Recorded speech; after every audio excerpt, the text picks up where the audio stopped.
And it's my pleasure to introduce Dr. Michael Lila. He's going to talk about next generation prebiotics, direct butyrate generators. Michael, the virtual floor is yours. Thank you, and hello everybody. I'm Michael Lehler. I'm the Chief Science Officer with NutriScience, and I'll be talking about a hot topic today, which is butyrates. Let me just pull up my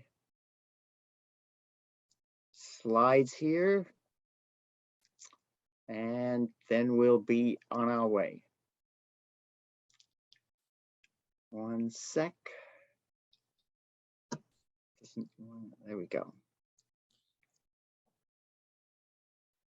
Okay, Michael, you're good to go. I'm good to go. So what we're going to do today is talk about butyrate. What is butyrate and why is it important? How is it generated in the body and what is its role in health in general? So we'll focus some attention on butyrate itself, and then we'll pivot over to talking about direct butyrate generators. What are these, and what are the different types of it and of butyrate generators? And then we'll look at where this is all going. So let's first start with butyrate. So butyrate itself is a short chain fatty acid. And you can see here there are really two forms of butyrate. There's the acid form and there's the salt form. Butyrate is in the family of short chain fatty acids. It has with butyrate, it has 4 carbons, but there are also 2 carbon, 3 carbon, and 5 carbon fatty acids as well. And some of you may be familiar with acetate, propionate, and of course butyrate, but there's another one, valerate as well. Butyrate is actually the least abundant of the major fatty acids in the body. That is generated in the gut. So why butyrate? What's the importance of butyrate? Why do we care about butyrate? Well, first of all, it's a major energy source for the colonocytes which exist in the gut, in the colon. And butyrate actually accounts for quite a large portion of the energy, the ATP, that's produced by the colonocytes. So it is a major contributor to diet and nutrition. But butyrate is also a signaling molecule. And we're going to talk about it as a signaling molecule. There are 2 main mechanisms of action. If we look at butyrate's effect on health, we're going to dive into these 2 different areas at the intestinal area level, where we're looking at the effects of butyrate on gut health itself, the colon, and what's happening at the point of generation of butyrate. And then we'll migrate out to the rest of the body and look at the sort of the extraintestinal effects on other organs and health and disease. The effects of butyrate are much more widely spread than just focused on the gut. So how is butyrate generated in the body, in the microbiome, essentially? Well, what happens is the endogenous bacteria, the bacteria that are present in the microbiome, are going to ferment mainly the undigested carbs. And these undigested carbs get fermented by bacteria to form butyrate. Butyrate is highest in the proximal colon, which means upstream, and then declines as we go downstream. And butyrate is mostly generated by gram-positive anaerobic bacteria that inhabit the human colon. And there are a number of different kinds of bacteria that will generate butyrate. There's a whole family, a functional family, if you will, of bacteria that generate butyrate. They're not limited to any particular species or any particular phylum, as it's called, but they are spread about over a number of different types of bacteria. So when we look at the bacteria in the body, and the formation of butyrate. There are two different forms of butyrate that exist in the body. There's butyric acid, that's the acid form, and there's butyrate itself, which is the salt form. And both of these can exist in the colon, and it's really pH dependent. So when at the low pH, we tend to get more acid, and then at the high pH, we tend to get more butyrate. You may be unfamiliar with what this colon looks like, but this is really the gizzard of a chicken. And people have done studies to look at butyrate generation in the gizzard and are able to identify whether it is in the butyrate form or the butyric acid form as butyrate is generated and goes through the gizzard. And definitely in the human body, it's through the large intestine and the small intestines, or rather small first and then the large intestine. It's very much the same process that's used. So I wanted to point that out. We really talk about butyrate or butyric acid simultaneously. We don't really distinguish between them. It really depends on the pH in the colon where it's at. So let's look at butyrate and what its relevance for health is, and why is there so much excitement on butyrate today? Well, let's first focus on the intestine itself and what's happening in the intestines. And obviously it's related to gut health here, because that's where the butyrate is being generated and its effect is being felt in the body right there in the gut lumen where the butyrate is being generated. So there are a number of different effects that butyrate supports. One is barrier integrity. There are studies showing that butyrate tends to bring the colonocytes together in a better way to prevent what's called leaky gut. The butyrate generation itself will lower pH. It's an acid, and therefore it contributes to lowering the pH, and that actually improves the health of the microbiome. A lot of pathogens don't survive at the lower pH, so that's a positive feature of butyrate generation, and that's true of acetate and propionate generation as well. We talked about energy regulation earlier. And additionally, because of the transfer between butyrate and butyric acid, you've got the ability to transport ions through the gut. And this is important. We must never forget about ion transport in health. That's a really important part of our internal biochemistry. There are studies showing that in carcinogenesis that butyrate has an effect on cell growth and differentiation as well. That's another aspect of butyrate that's happening in the gut. There are anti-inflammatory effects, mostly due to the nuclear factor kappa beta activation, and in addition, butyrate is known as an antioxidant as well, and it reduces oxidative stress in the gut.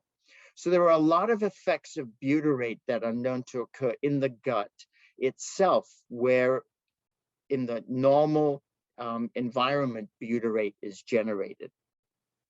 Now let's look more broadly at butyrate generation. So what happens is butyrate molecules cross the epithelial barrier, they get into the bloodstream, and then they begin to affect many different systems, organs, processes in the body.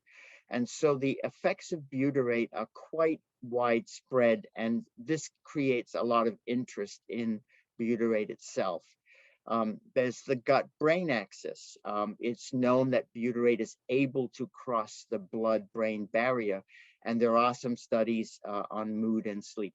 Now, I do want to point out that a lot of these studies related to these different health effects that I'm going to be talking about, a lot of them haven't been done in humans yet. They've been done in animals and in vitro. I think that this is just beginning. It's an area that's the research is just beginning, but it's helpful to look at these effects because it gives us an idea of the importance of butyrate. We talked a little bit about its anti-inflammatory aspects, and that is related to its immune function, not only in maintaining the intestinal barrier, that's the leaky gut part internally, as an immune barrier, but also immune cell activation and other signaling activation. On the metabolic syndrome side and obesity, it's known that butyrate increases insulin sensitivity and glucose tolerance. And these effects have been studied, again, mostly in vitro and in animal studies. Some anti-aging effects have been observed, especially the one that I think is important is oxidative stress reduction. Butyrate is known to significantly reduce oxidative stress. There are a couple studies showing a synergism with vitamin D, upregulating the vitamin D receptors, which then will enhance the activity of vitamin D. So there are interrelationships with other important vitamins and ions in the body. Here's some other effects.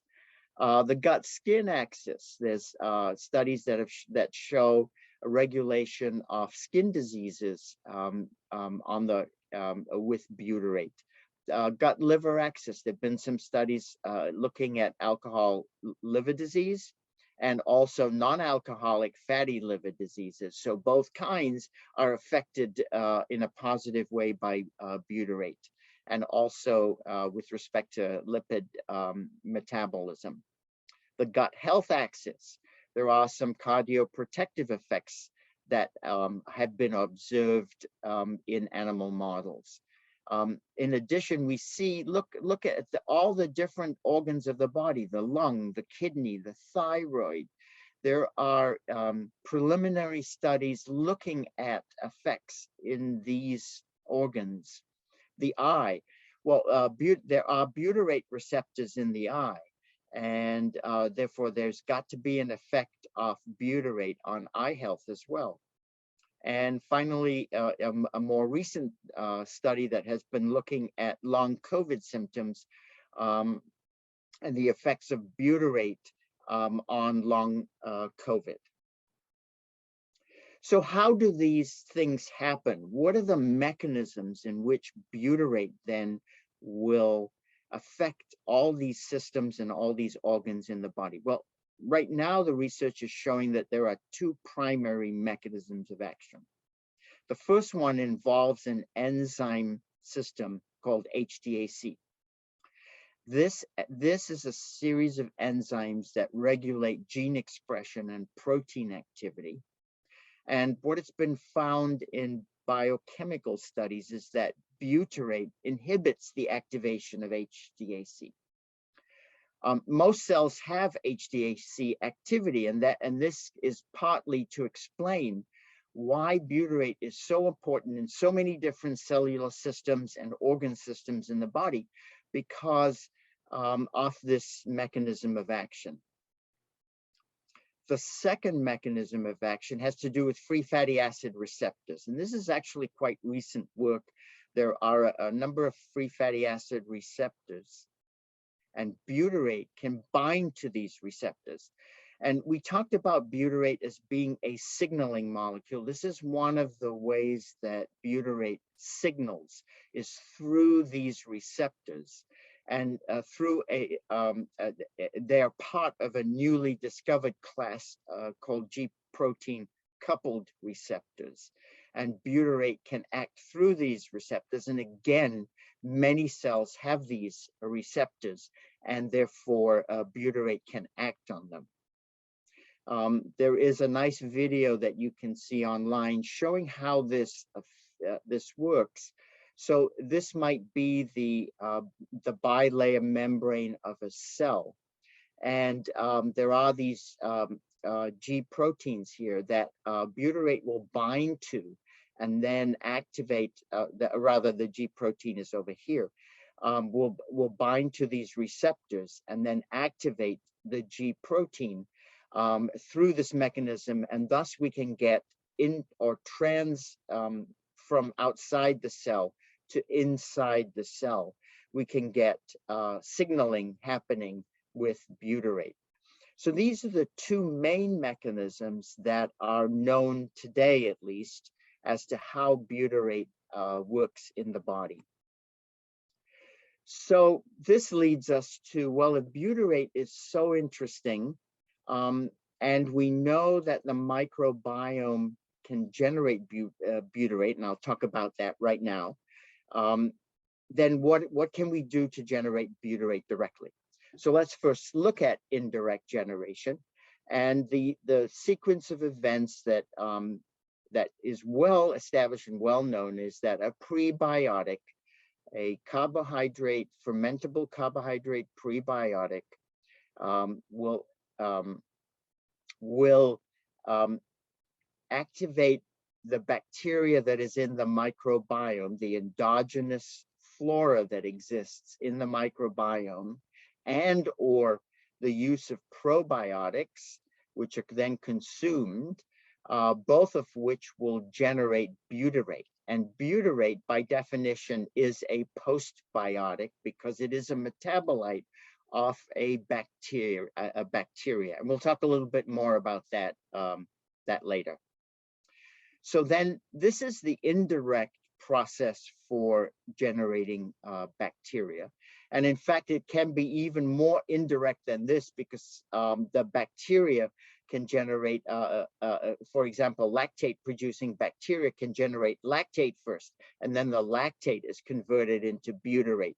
So there are multiple mechanisms of how this happens in the microbiome without any external influence, apart from consuming a prebiotic, a fermentable carbohydrate.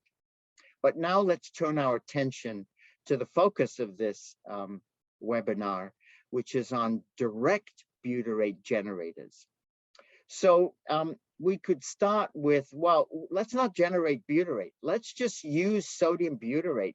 We can buy sodium butyrate and we can feed it directly to us, and then we've got a lot of butyrate in the body. Well, there is a problem, and the problem is butyrate itself it's not practical. It tastes horrible. It smells horrible. It's got a vomit-like taste to it. So that's really not a practical solution. In fact, it's not even a practical solution for animal feed as well. Animals, chickens and pigs, for example, can take butyrate as in the form of sodium butyrate, but only to a very low level. And then they themselves won't take butyrate at a level that's useful. And for humans, it's very difficult to do this. So then let's talk about how do we directly generate butyrate in the body? By providing it in the form of an oral product that would be converted then into butyrate, not utilizing the microbiome. So we're kind of bypassing the microbiome in the generation of butyrate. So let's talk about these next generation prebiotics. So the one that's most familiar, perhaps to most people that know a little bit about direct butyrate generators, and the one that has probably been studied the most is Tributyrin. So let's first talk about triglycerides. Triglycerides have a glycerol backbone. There are 3 carbons, and they have a long chain fatty acid associated with each of these glycerol molecules. And we're all familiar with triglycerides. When we get tested for cholesterol, we get tested for our triglycerides as well. And these are fat molecules that are present in the body. And we try to minimize their presence in the blood. Tributyrin is a glycerol tributyrate. So it's a glycerol with the 3 carbon molecules, but instead of having a long chain fatty acid, it's a short chain fatty acid, short chain fatty acids. And these are 3 butyrate molecules that are attached to glycerol.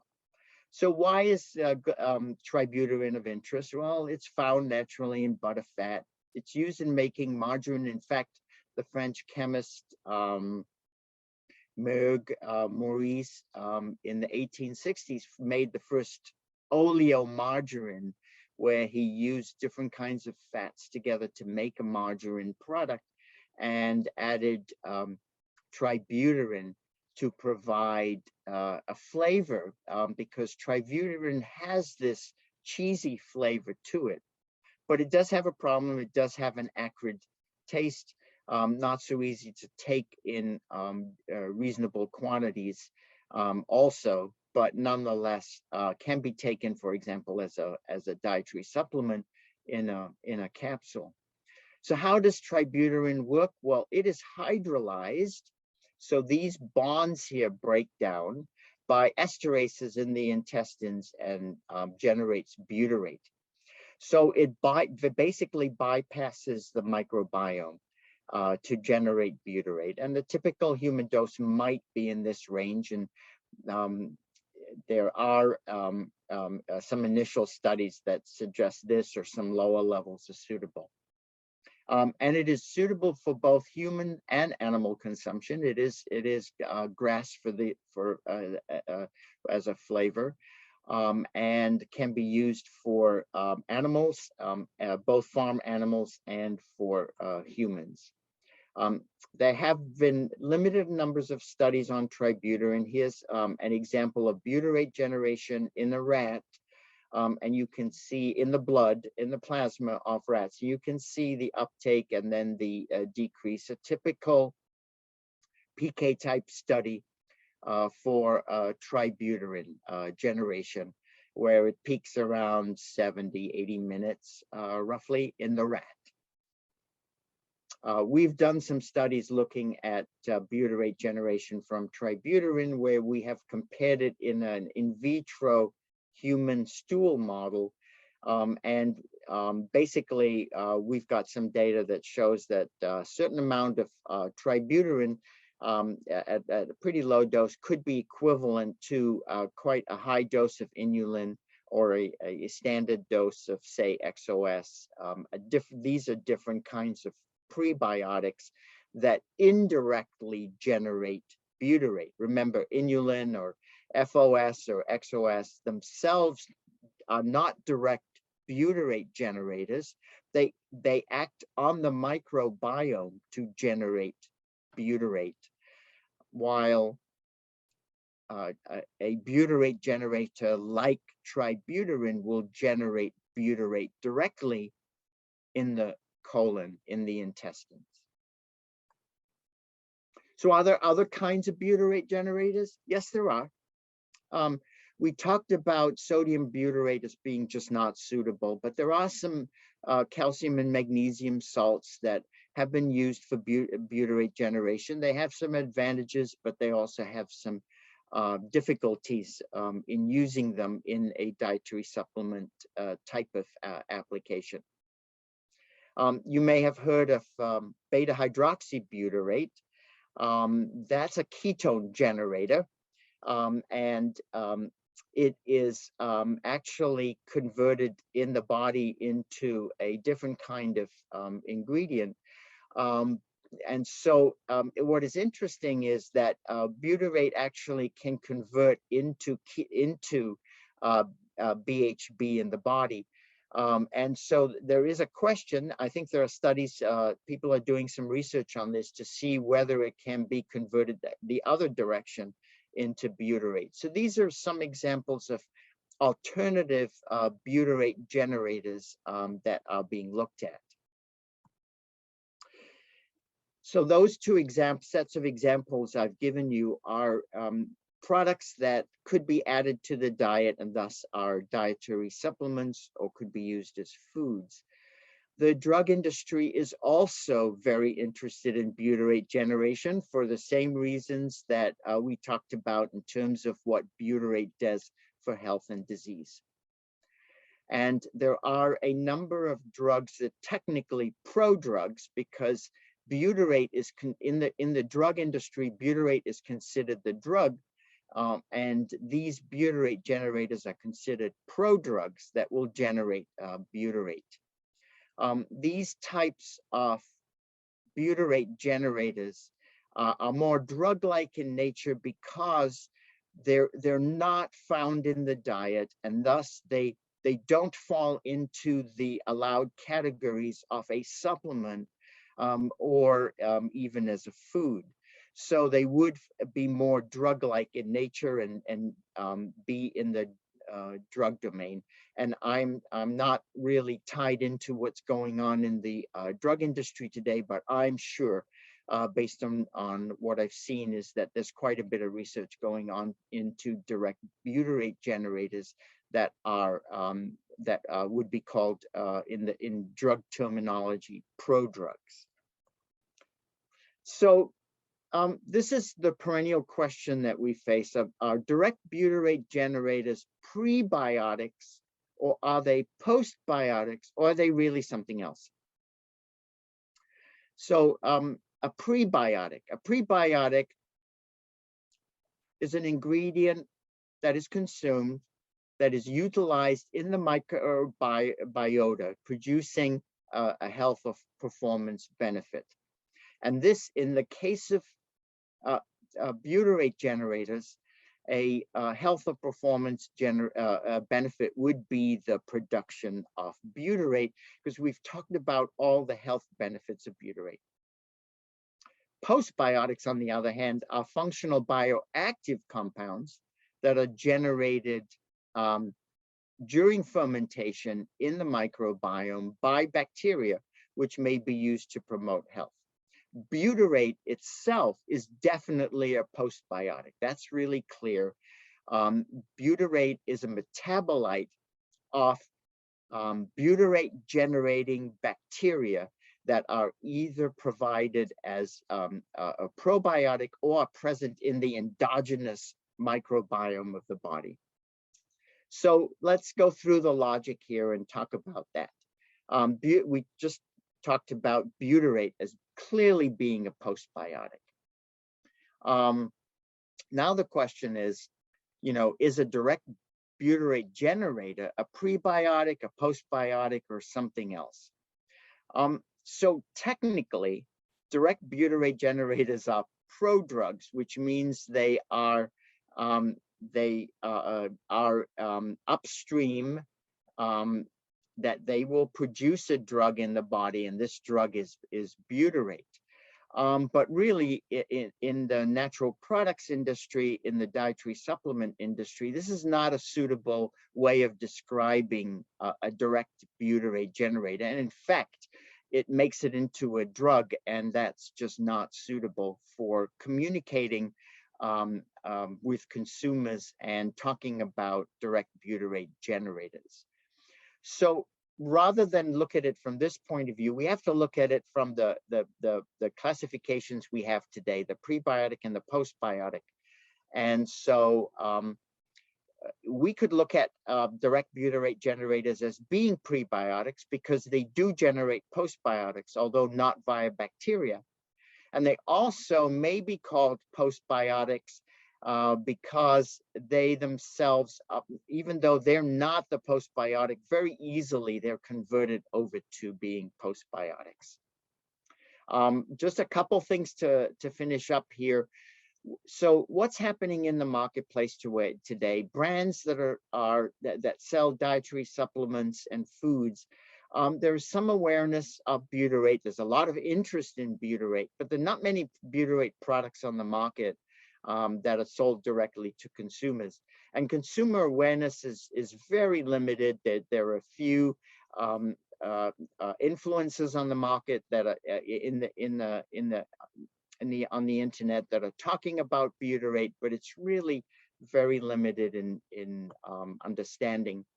So to bring this all together, what's the next generation type of prebiotic? Well, one that avoids the microbiome, generates butyrate directly. You can get higher levels of butyrate being generated. You can get it faster. You saw some PK numbers that are quite rapid generation of butyrate. Here's a really important point. It's independent of the state of the microbiome. So if you, your microbiome, it differs both in terms of genetics, environment, diet, and your microbiome will change over time. And this way of generating butyrate is independent of that. The scientific research is very early on, as I mentioned. There's still lack of real large-scale human studies for all these effects. But we expect to see more activity over the next few years with growing brand awareness. And as influencers come in, we're going to get greater consumer awareness. So with that, I thank you, and I hope this was an interesting insight and introduction to direct butyrate generations. Michael, wonderful presentation, a lot of ground covered. I want to thank you for that. We've run out of time. So I will be following up in a one-on-one with you, with your permission, for a couple of questions that we will provide as part of our on-demand content, as part of the follow-up. But I do have one question for you. Seems like you have a Swiss Army knife of opportunities here. How has the response on the market been? What type of health claim environment are you suggesting for the folks that you're working with thus far? So the obvious first place to start is in the gut and with gut health. And that's where I think a lot of activity is focused right now. But I think that over time, we're going to see picking out various organs and various pathways where we'll see butyrate being, butyrate generators being put to use for specific organ and health issues. So I think it will start at the gut and then grow from there. Yeah, a couple of the things that were really interesting to me is obviously the noise and the interest we have in the gut-brain axis. I've never seen the vitamin D regulation that you talked about. I think that has implications. I think we've got a lot to follow up and watch this space.